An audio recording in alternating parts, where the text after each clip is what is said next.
We're heading down to Durban for the Durban 70.3 half Ironman, and I'm just got my head spinning a little bit just with memories of the last time I did the race, all the way back in 2019. My lovely wife Deborah is navigating Van Riemen's Pass as I record this, and that last year was 2019, and it was pretty horrific for me. And there are a lot of reasons for that. Well, number one, I had cancer for the third time, and I was struggling with that. And as a result, I hadn't done any training that year. And I happened to be on live television, and I was interviewed on SABC in front of millions of South Africans. And I was asked the question, so Richard, what is your next goal? And I didn't have one. And there is no ways that I was prepared to admit that on live TV. So my head was spinning and thinking, okay, what can I come up with? And I thought, okay, Durban 70.3. And I just blurted it out, Durban 70.3, thinking that I had quite a lot of time to prepare. I got off the set, and the very first thing I wanted to do was to look at the date for Durban. And I realized with horror that I only had 7 weeks to try and train for it. But I was really battling. I'd been on a trial chemotherapy drug from Israel, and that had absolutely nailed me. As a result, I had pulmonary toxicity on my lungs. I was battling to breathe, so training was very hard. I had some brain bleeds and had seizures, so all of that made training virtually impossible. But I guess also I didn't have my head in the game. I was struggling mentally, struggling emotionally, and 2 weeks before the event I was still kind of sitting on the fence. And I happened to be driving down to Port Elizabeth, where Deborah was still living at that time, and she said to me, just put your bike in the car. You never know. Put your bike in the car. And it was only 2 weeks before the race, and I'd done nothing. Literally, I had done nothing. And in fact, for that whole year, I'd done no swimming at all, zero cycling, and just a little bit of running, but months before. And I landed up doing a cycle. I did 56 kilometers, and I cycled with Luvuyo Bungazi.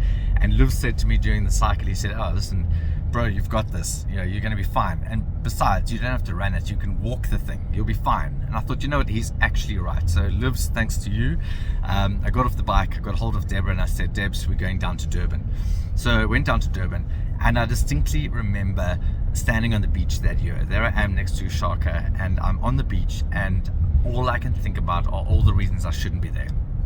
All I could think about were all the obstacles, the things that could go wrong.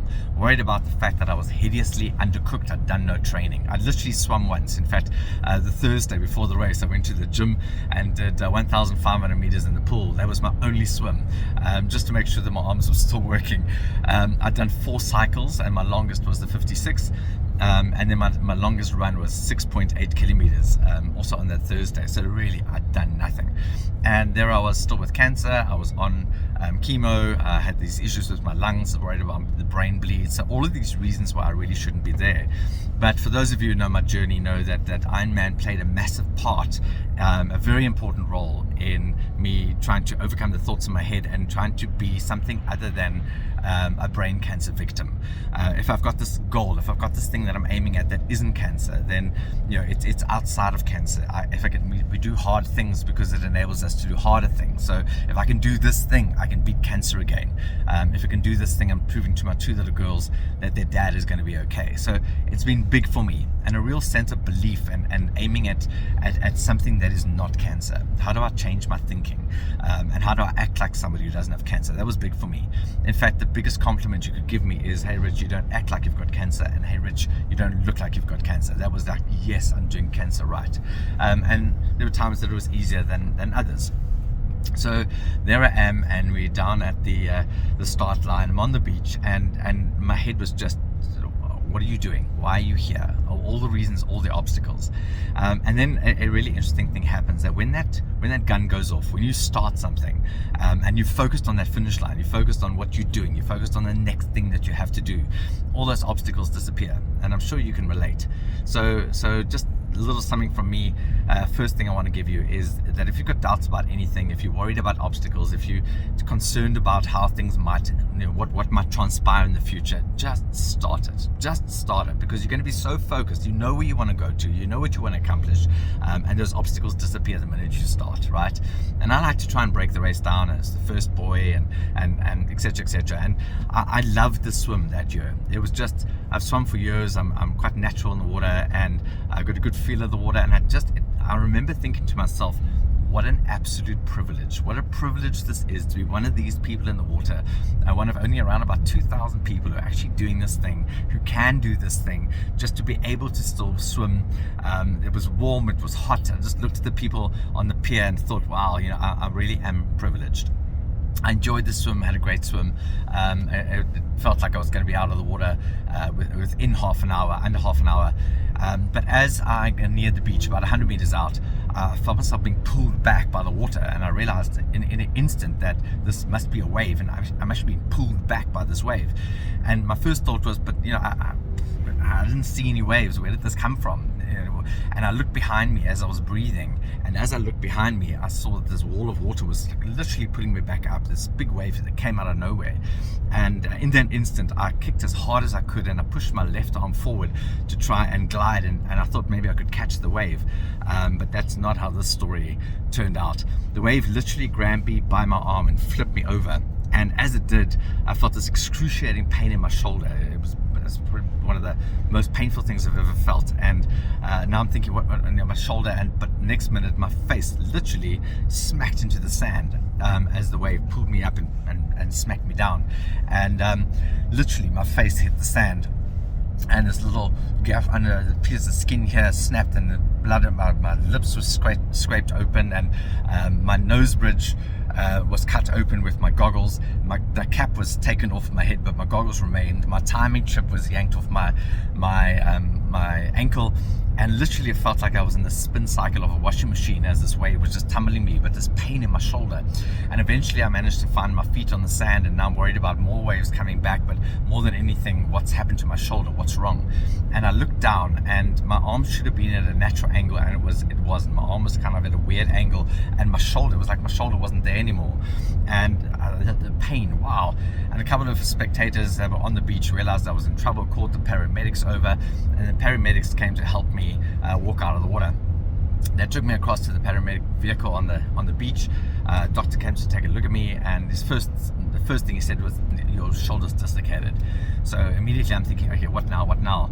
And then you have these flashes of movie scenes that you've seen where you're lying down on the ground, and some person's got his foot in your armpit and yanking your arm up to try and get the shoulder back, and I'm thinking, wow, how sore that's going to be.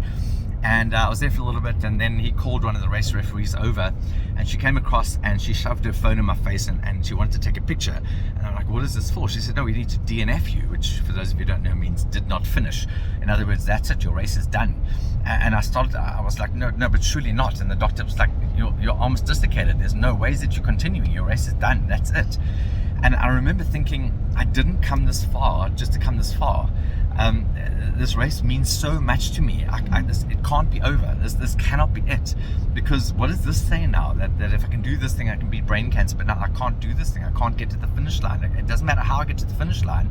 This cannot be how it ends. And then the doctor wanted to take my wetsuit off, and I thought, a lovely orca equipped suit, and thinking this thing is so tight, it's going to hurt so much to try and take it off.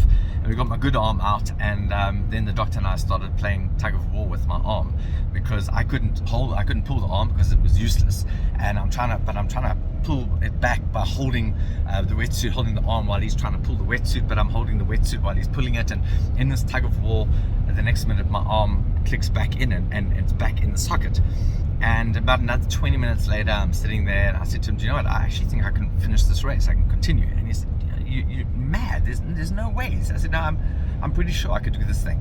Can you please just give me some painkillers? And he said to me, no, I can give you nothing. That would be really irresponsible of me. If you stop right now, there's a vehicle behind you, we can help yourself kind of idea, but I can give you nothing. And I thought, this is really not what I want to hear. But I was determined, and I called the race referee back, and I said, please put me back in the race. And she said, no, but I've DNF'd you already. So I said, well, un-DNF me then. And a big argument, and I didn't have a timing chip, and then I trudged up the beach, and I passed Deborah and Bailey, and they're there. Now they're really worried because they've been tracking me, and there's no ways I should take 50 minutes on the swim, and I've been DNF'd, and now where is Richard? And I come up there, and I've got blood coming out of my face, and my arm, holding my arm, and what's wrong? And so I headed into transition, and I had to fight with the officials there for a new timing chip. I got the timing chip. I got cycling stuff ready, and I went down what you'll probably know if you've been to Durban, one of the longest transitions in the history of Ironman, 2 bicycle rows. It's like almost a kilometer long. And I get to where my bike is, and I don't even have to think about it. 2763. I'll never forget that number. My race number was 2763. I get to where my bike should be. There's no bike. And I'm thinking, well, you could hit in the head. Maybe you've forgotten. And I look at the number on my arm, the little race thing, and 2763, 272. It's the same. My bike's gone. I'm thinking, well, how much more? Now, I ran all the way to the end to find a race referee there. And I'm running down there, and I find somebody, and I said, listen, my bike's gone. And the first thing she says to me is, maybe one of your friends took it. I'm thinking, so you're a race referee and you're asking me if my friends took my bike? Nobody's going to take your bike in a race. And the person next to the spectator just pipes up and says, well, they're probably not your friend anymore. And I thought, okay, you're not helping. And she told me that I had to run all the way back, the way I'd come, all the way through backwards, through transition, to get all the way to the other side to go and ask them there. Now I'm trying to, it's like a salmon upstream. I'm trying to run through these cyclists and people who know me, like, Richard, what's wrong? I'm like, I lost my bike. And they're like, oh, you're bleeding. I'm like, oh, no. And finally I find Zelda, and Zelda just happened to be one of my sponsors as well. And Zelda's, what's wrong? And I said, I'm a race official referee. I said, my bike's gone. She looked on her phone. She said, but you've been DNF'd. I said, no, but they've un-DNF'd me. I've got a timing chip and everything. She said, So what happened was, on the beach when they DNF'd you, we took your bicycle out of the way to get it out of the way of all the other athletes, and it's over there. She pointed towards the fence. So I said, can I take it? She said, well, you still, she said, okay, I'll sort it out. Take your bike. So I took my bike, and for the 3rd time, I ran all the way along transition. I thought the bike was going to be tough. I couldn't use my time trial bars because the pain in my shoulder was just too much. But I finally got through the bike. Every bump, everything I went over, every jolt, it was just this pain shooting through to my shoulder. But I was absolutely determined I was going to do this thing. And here's the next thing I want to say, is that when you want something badly enough, when it is that important to you, you'll endure anything. You will push yourself past your pain barriers. You will find a way to get to that finish line, or whatever it is that you want to do when it means that much. And that day, it was me saying, I want this that badly. I thought the run was going to be easier, but it wasn't.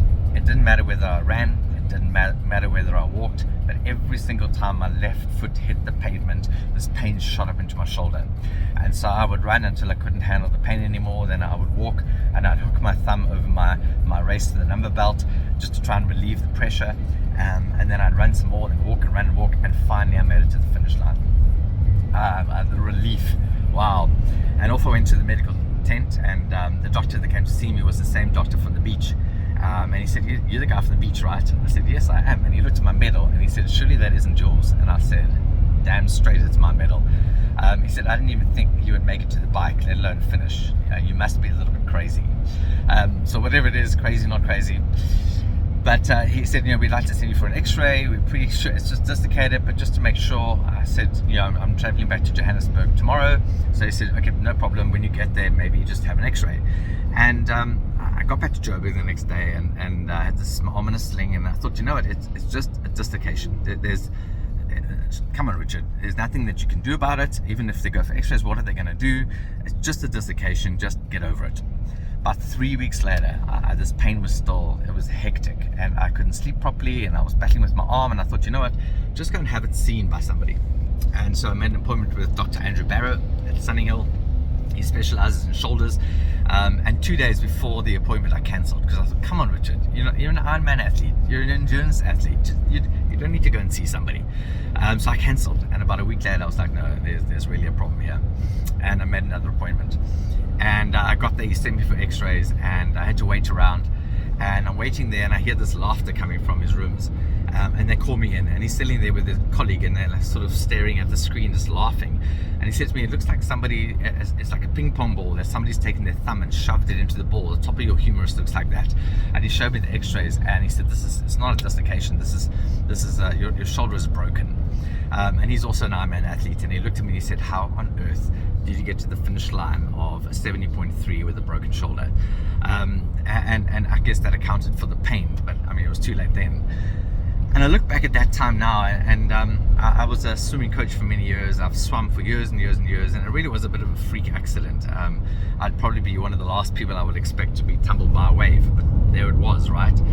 But in that whole build up, if I think back to being on that beach, all the obstacles, all the things that could have gone wrong, all the things I was worried about, all the things I was obsessing about, and here was this one thing that came out of the blue, the completely unexpected thing that threatened to ruin my race day. And what I've taken from that race is a wonderful quote by that says, I've suffered some terrible things in my life. I've suffered some terrible things in my life, some of which have actually happened. How many of the things that we worry about, how many things that we project into the future, our imaginations, all the things that could go wrong, all the things that could trip us up, and how much of our lives have we wasted on those things? So my advice to you is, whatever it is, find that finish line. It doesn't have to be a race, it could be anything in your life, and just start it, focus on that finish line, and when things come up, you'll deal with them. If you want it badly enough, if you want to get to where you want to get, if it means enough for you, whatever happens, you will deal with it. So I'm a little scared of going back to Durban, and I know it was a freak accident, but it still sits in my head. There's that, I've suffered some terrible things in my life, so I'm trying very hard not to suffer that again. I'm hoping we have a swim. I know if we do, I'm going to be really careful coming out of the water. But it's a race I look back and think, if I can do that thing, I can beat whatever happens in my life. So whatever that is for you, and if you're racing on Sunday, I look forward to seeing you out there. Please, if you know me, don't pretend you don't know me. Wave back at me. I'll do my best to wave at you. And then, to you, whatever it is, if it means enough to you, you'll figure it out. You've just got to start somewhere. Hope that's given you something to think about, and cheers.